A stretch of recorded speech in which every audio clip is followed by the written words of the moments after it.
Gee whiz, it's been a while. I'm back again. I've been kind of busy. I've been doing stuff for my high school's baseball team. I'm a manager, so there's that. I got a game to do later today for that, though. So before that happens, yay, Nerf blaster. This is the Nerf Rival Mirage. It is a in-grip, single-shot, rear-primed blaster.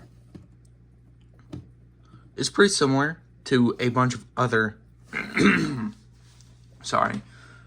bunch of other rival blasters that have been released on the market.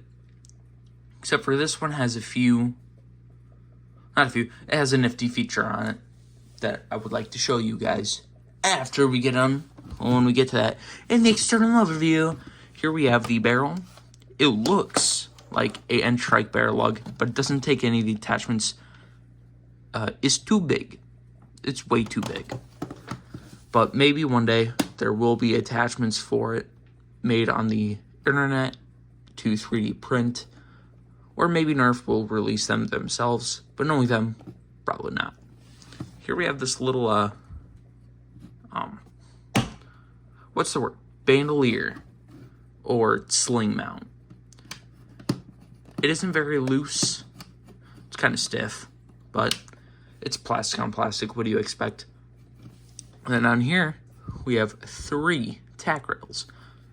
2 on each side here, 1 down here. Then we have a tack rail up here. There's a lot of tack rails on this blaster. Do I know why? No, not really. Could you put any of the Nerf attachments for Rival up there? Yeah, you could put the grip flashlight here. A grip flashlight there. Bipod. I'm going to stop talking about that stuff because I don't care. I don't care about the Nerf Rival attachments. Yeah, tack rail up here. This part of the loop are kind of your front iron sights. There's your back. Ooh. I think you're just better pointing at something and pulling the trigger, and maybe you'll hit it. I tried to aim with it, especially in the firing demo. Didn't work very well. But here, you have the safety. And you flick it forward like that. No trigger pulling. Pull it back. Now you can. It's only on one side, though. So, yeah, it's not over there. Only over here. But not many people use those. I just think they have to put them on there because of how hard it shoots. I think that's exactly why they're on there. But this is a nifty feature. This is a loading port.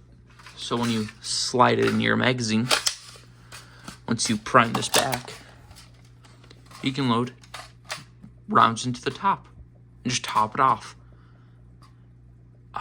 Kind of like the, Lord, what was it called? Charger? No, not the Charger. I don't remember what it was called. But the loading mechanism was in the magazine, not on top.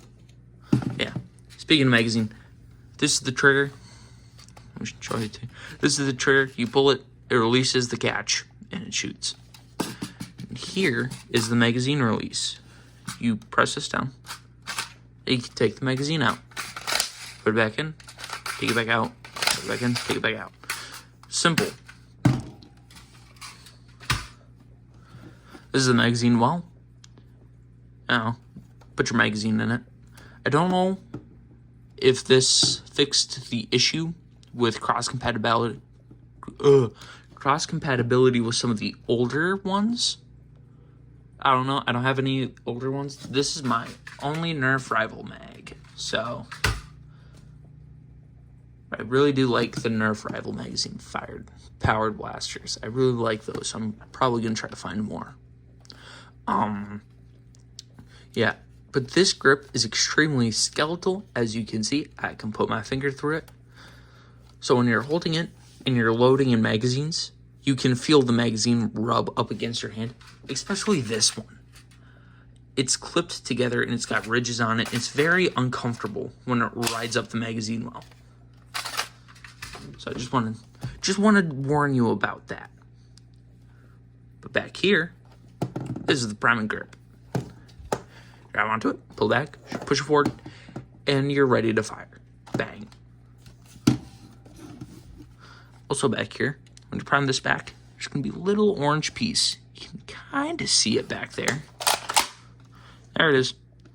You see that little orange piece? That's your priming indicator. When it's primed, that'll be forward. But when you pull the trigger, it'll be gone. I'll show you that in a second, because I want to show you this first. This is the deep priming feature. Well, not deep priming, re-priming, I should say.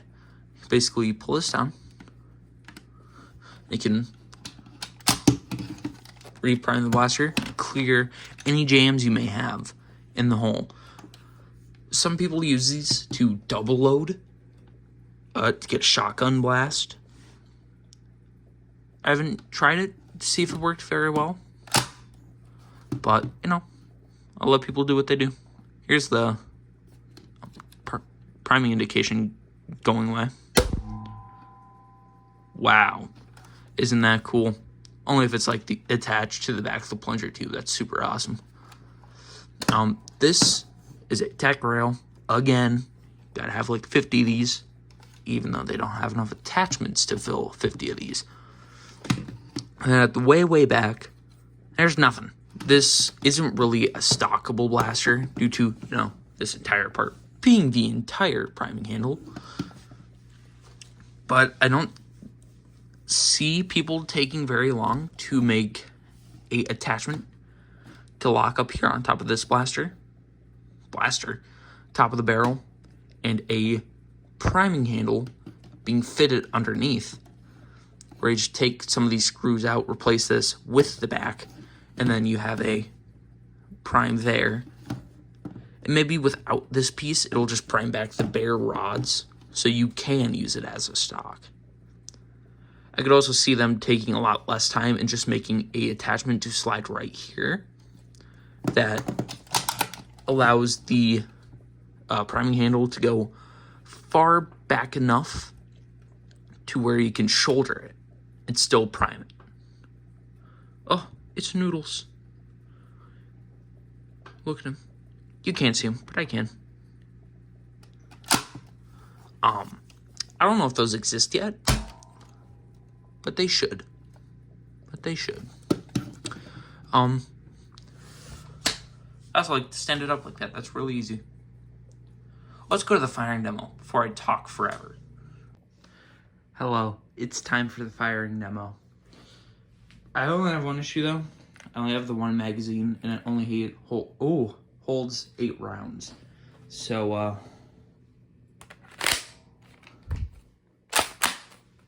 let's since this is AccuStrike, I'm gonna go for the bottle. See how well that does. Nope. Oh yeah.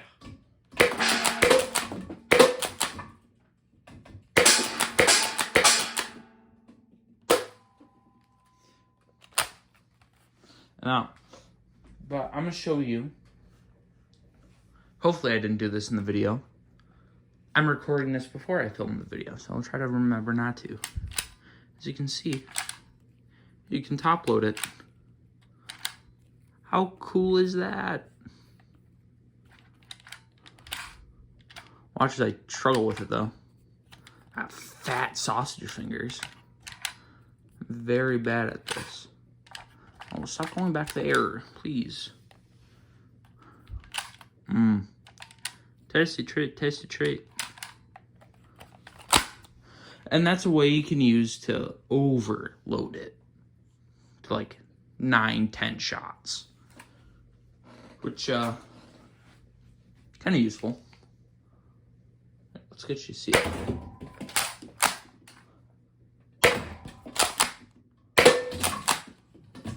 Oh, don't fall over. I'll cry. Noodles, I am hitting your tank a lot. I'm sorry. 58 degrees. 62. That's better. That's better. Yeah, fix that. 65. Not very good.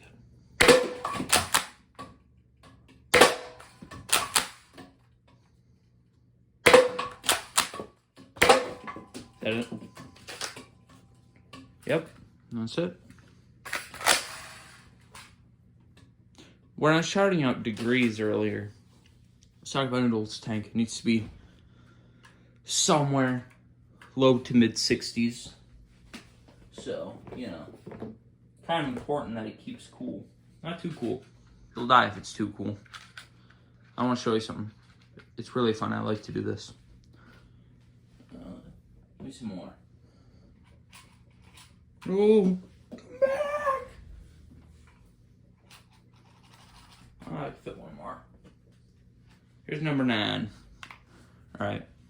So here we have a loaded rival mag. A little lip.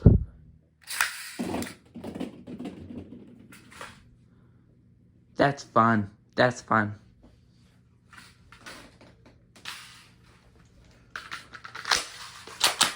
There's a round sitting by me. Revenge!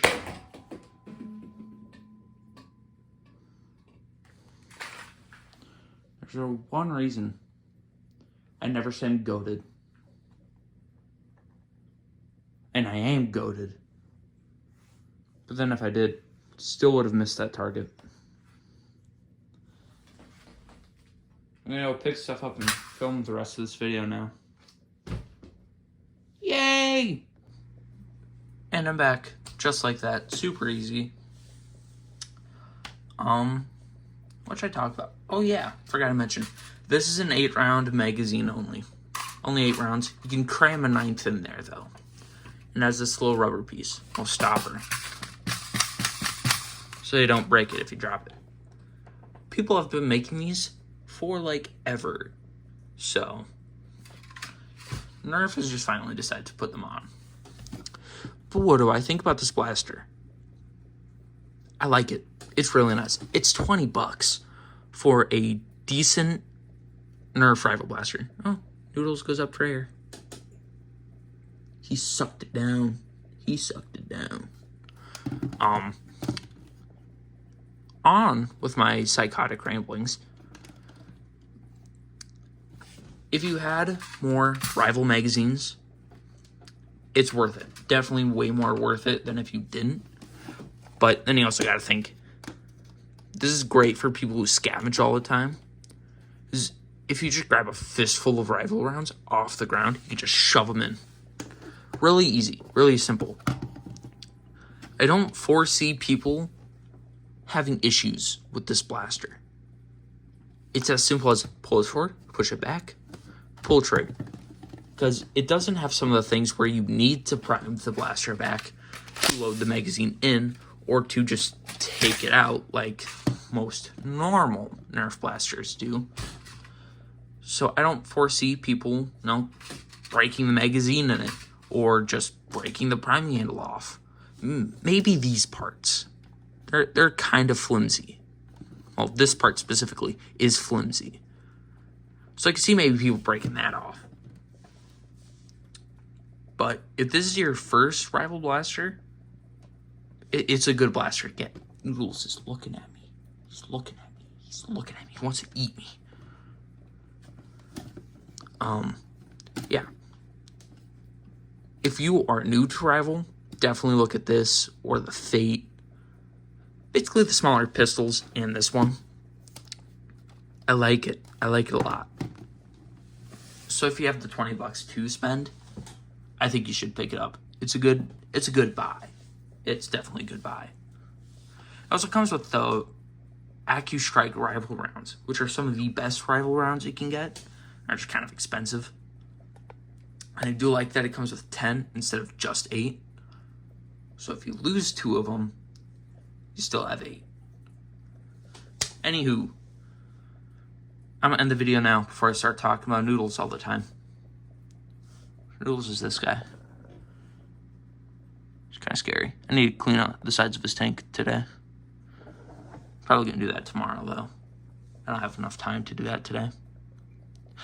But anyways, see you guys later. Have fun.